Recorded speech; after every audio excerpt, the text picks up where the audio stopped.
தமிழக அரசியல் வரலாற்றில் மாற்றி அமைக்கக்கூடிய பல விஷயங்களை ஓபிஎஸ் இன்னைக்கு பேச இருக்காரு அப்படின்னு மாஃபா பாண்டியன் சொல்லியிருக்காரு. இதனால என்ன குண்டு வெடிக்க போகுதோன்னு சசிகலா குடும்பத்தினர் பீதி அடைஞ்சிருக்காங்க. சசிகலாவுக்காக முதல்வர் பதவியை ராஜினாமா செஞ்ச முதல்வர் ஓ பன்னீர்செல்வம் கடந்த 7ஆம் தேதி சென்னை மெரினால இருக்கிற ஜெயலலிதாவோட நினைவிடத்துக்கு போய் திடீர்னு தியானம் செஞ்சாரு. இதையடுத்து செய்தியாளர்கிட்ட பேசின அவரு சசிகலா மீதும் அவருடைய குடும்பத்தினர் மீதும் அடுக்கடுக்கான குற்றச்சாட்டுகளை முன் வச்சாரு.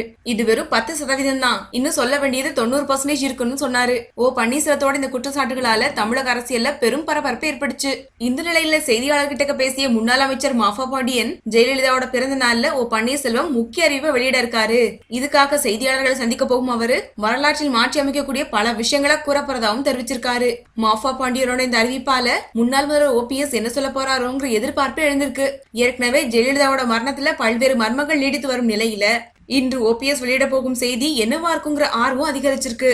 ஓபிஎஸ் 10% உண்மையை சொன்னதுக்கே அதிமுக 2ஆ உடைஞ்சு போன நிலையில இன்று ஓபிஎஸ் என்ன குண்ட போட போறாரோ அப்படின்னு சசிகலா குடும்பத்தினர் பீதி அடைஞ்சிருக்காங்க.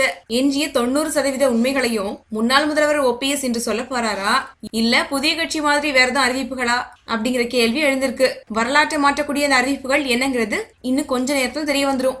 இந்த வீடியோ பிடிச்சிருந்தா லைக் பண்ணுங்க, வீடியோ பத்தின கமெண்ட்ஸை போஸ்ட் பண்ணுங்க. மேலும் இது போன்ற தகவல் தெரிஞ்சுக்க எங்க சேனலை சப்ஸ்கிரைப் பண்ணுங்க. நன்றி.